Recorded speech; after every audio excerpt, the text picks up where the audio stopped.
Assalamualaikum warahmatullahi wabarakatuh.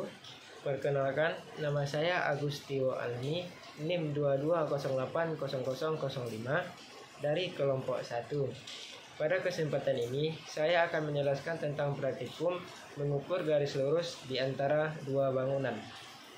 Praktikum tersebut dilaksanakan pada hari Kamis 15 September 2022.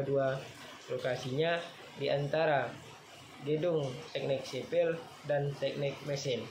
Cuaca cerah. Anggota kelompok saya: 1. Adrian Pratama Putra. 2.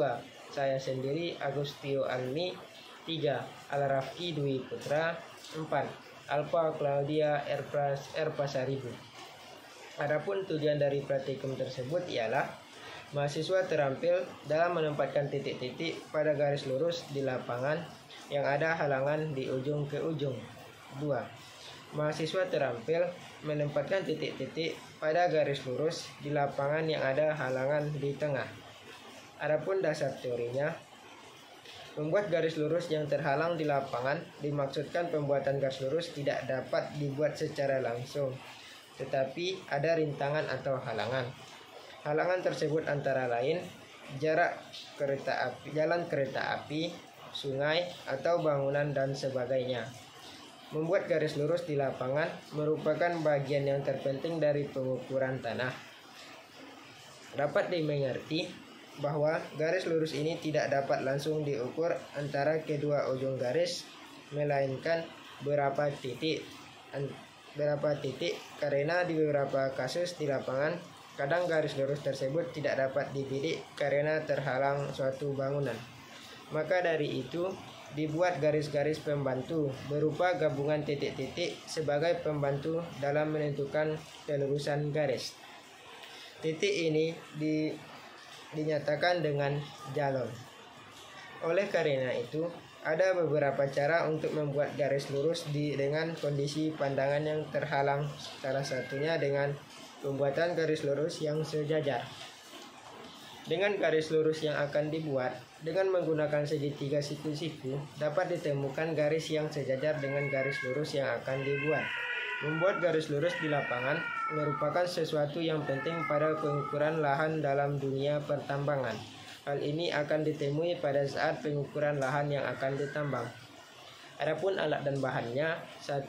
Helm, 2. Rompi, 3. Yalon, 4. Penukur, 5. Pita ukur, 6.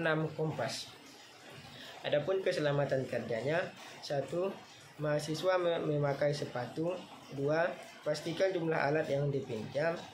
3. Hindari kehilangan alat. 4. Pakai helm untuk keamanan kepala. 5.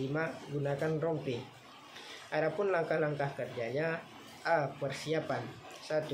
Persiapkan alat yang dibutuhkan. 2.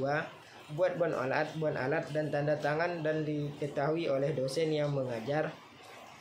3. Pergi ke lokasi praktek. B. Menempatkan titik-titik pada garis lurus di lapangan yang ada halangan di ujung ke ujung. Adapun tata caranya: 1. Dirikan nyalon pada titik P dan Q. 2. Seseorang memegang nyalon dan ditancapkan di A dan membidik ke P. Yang seorang lagi menancapkan nyalon di B sesuai dengan instruksi dari A sampai nyalon A, B, dan P segaris. 3. B membidik ke Q. Nyalon A digeser sesuai instruksi dari B sehingga B, A, dan Q segaris. 4. Langkah 2 dan langkah 3 diulangi sampai nyalon A, B, dan P segaris dan B, A, dan Q segaris. 5. Catat semua hasil pengukuran. 6. Buatlah laporan tentang praktikum tersebut.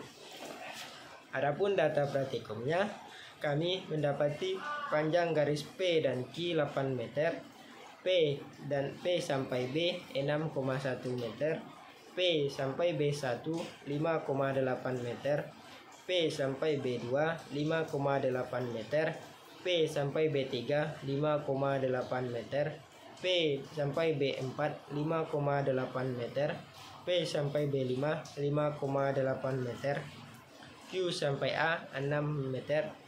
Dari Q sampai A1 5,75 meter, dari Q sampai A2 5,65 meter, dari Q sampai A3 5,65 meter, dari Q sampai A4 5,65 meter, dari Q sampai A5 5,65. Analisis data P dari titik P sampai Q, kami mendapatkan 8 meter. Adapun hasil pembahasannya, kami mendapatkan panjang P sampai Q 8 meter dengan panjang antara P sampai A5 2,4 meter, A5 sampai B5 3,4 meter, B5 sampai Q 2,2 meter, sehingga jumlahnya menjadi 8 meter dengan skala yang kami pergunakan 1:50. Kesimpulan dan saran. 1. Kesimpulan.